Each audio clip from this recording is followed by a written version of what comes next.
About 2 years ago, I made this what if called What If Moro Turned Good. Of course, it started off as an April Fool's joke, and by the time I did finish this what if, the Granola arc did come out. And even if it did come out, it probably wasn't finished by now. And of course, we eventually got the Dragon Ball superhero movie. So I decided that, hey, since I did this old what if 2 years ago, I decided why not try to bring it back. But this time, do a little changes or at least continue doing the two extra arcs that I missed since, they weren't finished yet. But now here we are.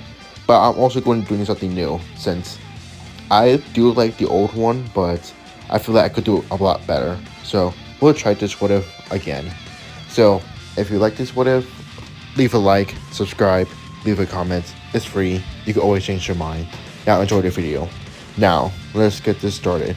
And I will go and take some stuff from the previous What If More Turned Good. So, like before, we could say that 73 isn't really a bad guy. And, well, part of his nature is actually turned good. Yeah, he's in prison for doing whatever he's doing. But he's not like a full bad guy. He's been forced to do what he needs to do. And, of course, eventually this leads to Moro just breaking out of prison, freeing the prisoners. That all goes out for normal. The only thing is that 7-3 doesn't really want to do all those stuff since he was kind of like forced to do it. Yeah, he was programmed to do it, but similar to the androids from Jiro's androids like 17, 18, they kind of wanted to go against their programming. And 7-3, he's having those conflict within his mind.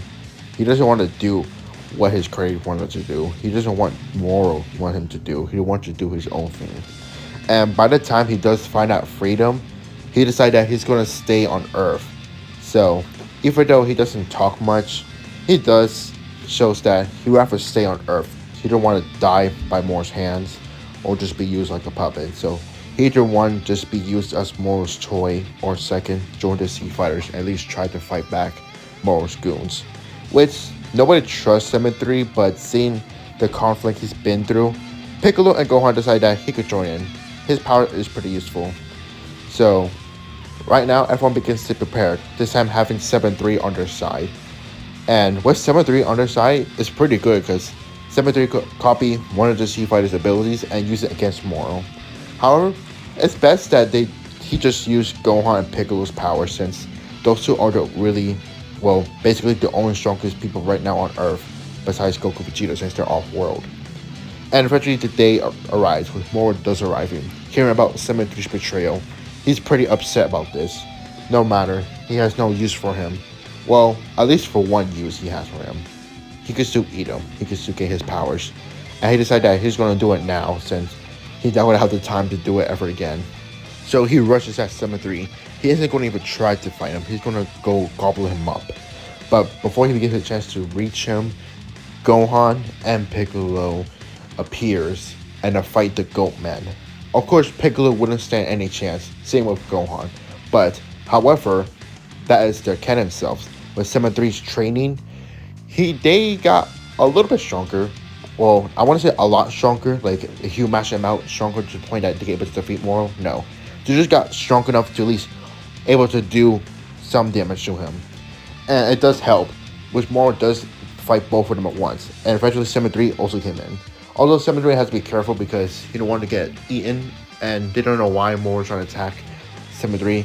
Well, it kind of didn't know why. They want to attack him because they want to betray him, because he betrayed them, right? Yeah. 7-3 did betray him, but they didn't know that Moro was trying to absorb 7-3. Not like absorb his energy, no, like completely absorb him. And yeah, the two begin to fight, or the three of them fight Moro. Eventually, Moro starts getting the upper hand because he's training both Gohan and Piccolo's energy. But Moro also gotta be cautious too because he can't just stand there and try to drain their energy, because if he does, 7-3 could have a chance to steal his abilities, which he doesn't want that, because then that energy charge will work against him. So he's very cautious of 7-3. However, at the same time, he could get an opening too. But eventually, things doesn't go his way as Goku suddenly appears, ready to help out the Sea Fighters.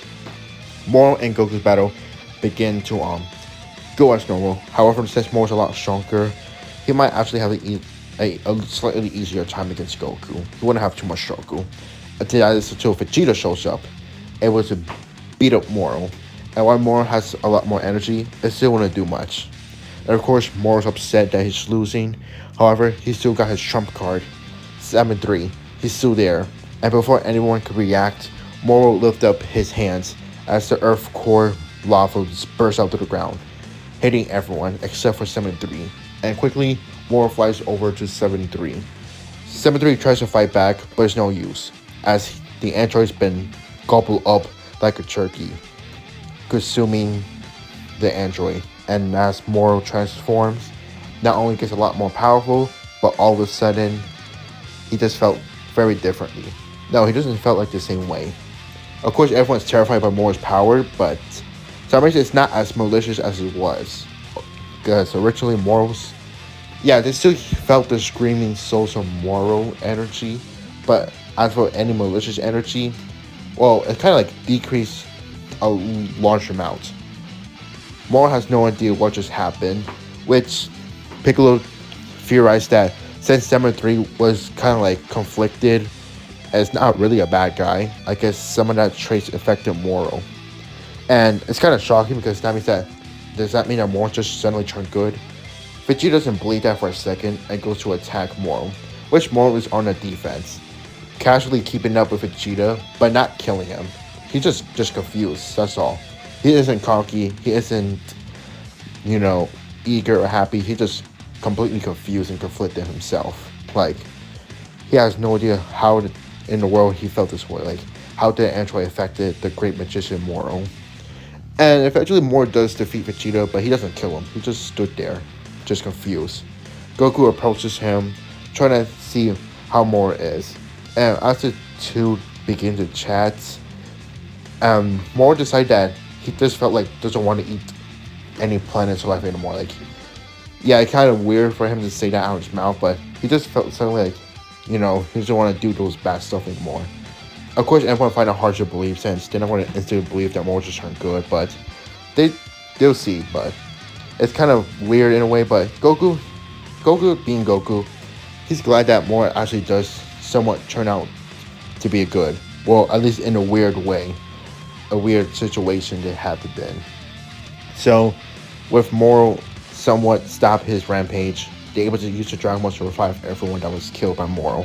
Well, 7-3 is stuck in Moro, so basically it means that 7-3 will be stuck in Moro.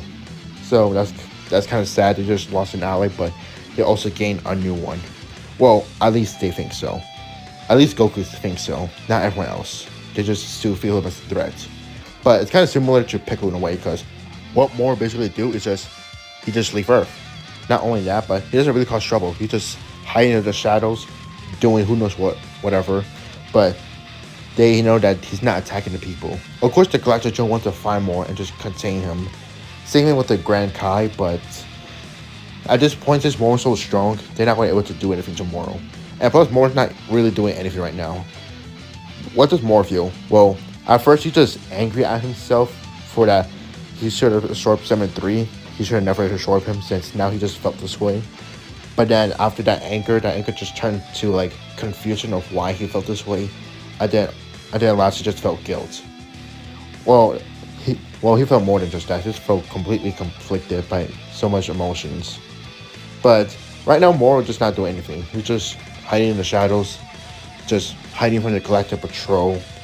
And as well, being a goat man, he likes to eat. So he still eat energy here and there, consuming them, but not just like consuming like lives, just like at least animals or so on. But since Moro dealt with, we also had to deal with the Granola arc, because you may think that the Granola arc may not happen because they didn't get 7-3. However, I feel like the Heaters would still know about Frieza. Like, they would still be aware of Frieza, that he's still alive. And of course, Granola hearing that Frieza alive, that's not going to sit well with him. And not only that, but they could also hear at some point Saiyans, like there's still Saiyans around. But also the weird prisoner escaped, causing damage to the universe, but then always suddenly just stopped doing that. And of course, Granola will be eager to be like, okay, I gotta take this to my hands. This is my chance for revenge. So, summoning Chirambo, becomes the strongest in the universe. This means that he surpassed Moro, Goku, and Vegeta. And like in the original, Goku and Vegeta were forced to go to, or at least go to Planet Cereal, which is a trap where Granola is waiting for them. And of course, Granola begins his brawl. I actually like to say that Goku's a little bit weaker here since he never really able to achieve the Master Ultra Instinct. Reason due to this is because he never get that push that he needed from Mirror's death since, well, Mirror's never dies. But you could also argue the fact that Goku would continue to train with Mirror's and Whis together, that maybe he could achieve the MUI, but I mean, I don't know.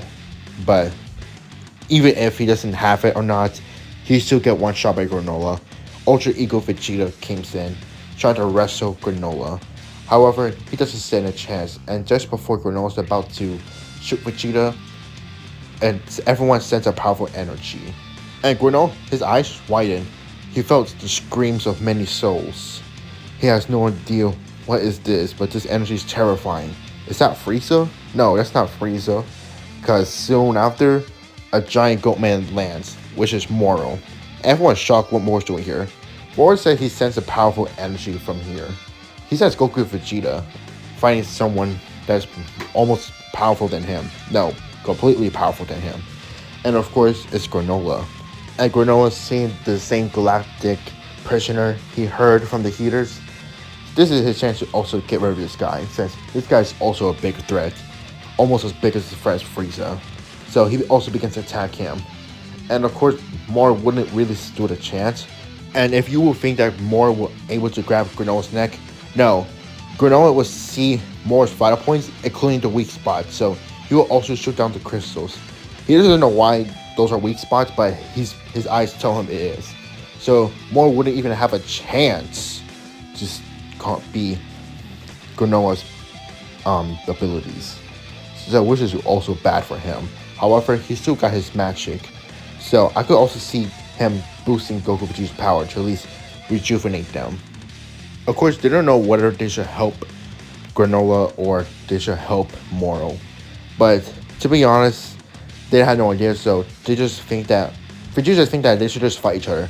Just anything, if they kill each other off, it'd be much better work for them.